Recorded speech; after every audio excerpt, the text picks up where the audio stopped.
Hoy analizamos la situación de Brasil, cómo beneficia o perjudica que Lula haya ganado nuevamente las elecciones de ese país. Para este análisis nos acompaña hoy el profesor Iván Gatón. Profesor Gatón, buenas noches. Buenas noches.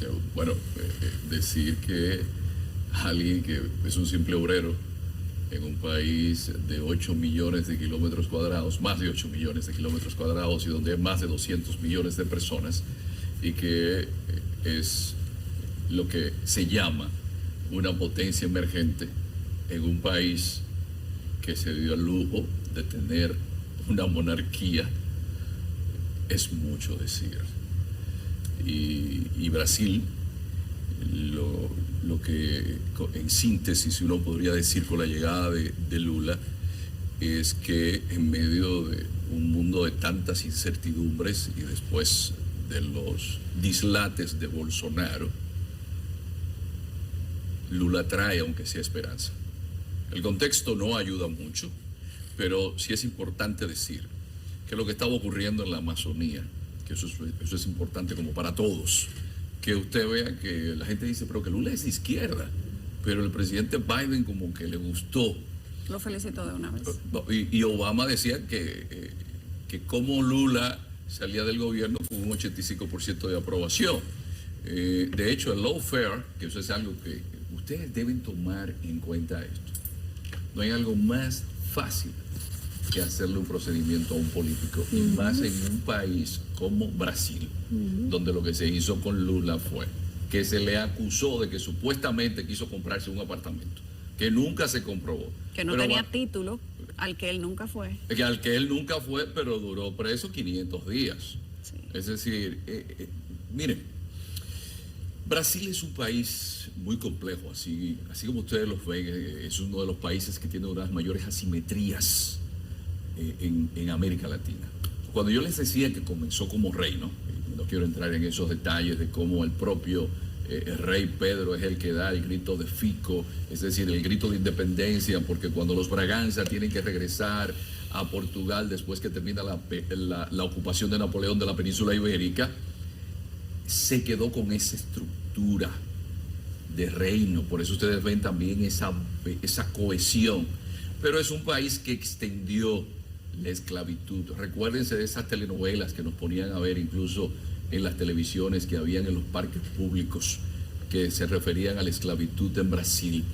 Pues ese Brasil, gente que viene de los más bajos extractos sociales, sobre todo la zona del nordeste de Brasil, porque hay un Brasil que tiene una gran influencia alemana, hay un Brasil japonés, el país que tiene la mayor migración japonesa es Brasil.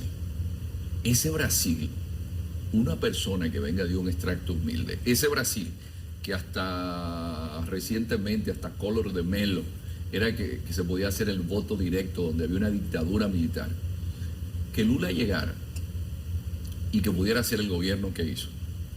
Hay que darle las gracias también a un hombre como Fernando Henrique Cardoso, quien trabajó mucho desde su perspectiva sociológica el tema de la teoría de la dependencia. Por eso Lula, cuando llega al gobierno, en un contexto internacional también favorable, saca, señores, más de 30 millones de personas de la pobreza. Y esto es importante resaltarlo.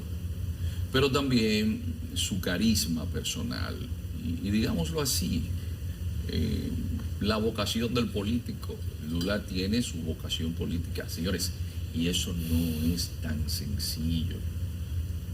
Y por eso es que en esos 2 periodos de gobierno de Lula, Brasil tiene gran incidencia en lo que fueron las antiguas colonias de Portugal en África, como alrededor del mundo. Todo esto, porque uno habla de Lula, habla de Enrique Cardoso, a los militares también hay que darle su aporte, pero hay una figura fundamental para comprender a Brasil, que es Getúlio Vargas, que es el hombre que decide también hacer algo importante que requieren los países, y es la política cultural. Desde la samba hasta la celebración del carnaval, hasta darle al fútbol esa relevancia que había que darle a la propia música, a los intelectuales brasileños, al que le gustaba escribir, que escribiera, al que le gustaba investigar, que investigara. Eso es lo que coloca a Brasil en un sitial que luego Bolsonaro desperdicia. Ustedes dirán, bueno, Bolsonaro tuvo la COVID-19, pero muy pocos presidentes, a pesar de que a Bolsonaro le dio la COVID, llegaron a decir que eso era una gripeciña, como dijo Bolsonaro. Muy pocos presidentes se dedicaron a fragmentar más una sociedad como la brasileña, y eso lo hizo Bolsonaro. Y hoy estamos viendo el fruto de algo que es importante para cualquier ser humano, y es la magnanimidad, la grandeza del ánimo. Que un hombre como Lula da Silva haya vuelto a la presidencia contra todo pronóstico y con la aquiescencia y hasta con la alegría de las bolsas de valores. Eso dice mucho. Y en América Latina se ponen contentos la mayoría de los gobiernos. Algunos dirán que los de izquierda, pero realmente es que con Lula da Silva, seguro en Itamaraty estará uno de los hombres clave de la política exterior brasileña, que es importante para darle a Brasil esa principalía en toda la región. Es decir, tener en Itamaraty a una persona que conozca América Latina, que comprenda América Latina en un mundo que está en un proceso de desglobalización, donde la esperanza de nuestros países en la región se encuentran en Iberoamérica. Esto es más que positivo. Ustedes no se imaginan lo oportuno de la llegada de un Lula da Silva con la comprensión del mundo en el que nos encontramos y con la solidaridad ya demostrada en sus gobiernos, y sobre todo que tenga la aceptación como la tiene, por ejemplo, de una Argentina que ya estaba alejada de Brasil a pesar del Mercosur, que la tenga también de México, que la tenga de la mayoría de los países de la región. Yo creo que esto es un punto muy positivo. Qué bueno, bienvenida sea la presidencia de Lula da Silva, pero tendrá un gran problema Lula da Silva, y ya lo reflexionaba don Pepe Mujica desde su dacha en las cercanías de Montevideo, allá en Buenos Aires. Decía, Lula para los de izquierda va a provocar algunos desencantos porque no podrá hacer las políticas que muchos de la izquierda esperan. Para los de la derecha, que ya no lo están aceptando sin haber asumido el gobierno, también. Y ustedes saben cuál es el problema, que la historia siempre muestra, como sucedió con grandes reformadores, que son muy laxos, muy flojos para los que esperan cambios radicales, y un peligro para aquellos que estaban acostumbrados al status quo, es decir, al orden imperante. Así que lo mejor es desearle suerte a Brasil, que sería lo mismo que decir suerte para toda Iberoamérica. Gracias, profesor Gatón. Brevemente, ¿cree usted que el Lula da Silva es distinto de los otros líderes de izquierda que están gobernando Latinoamérica? La respuesta a lo de Lula da Silva es que su experiencia política siempre le ha dicho que usted no debe darle a los pobres de lo que no se ha producido.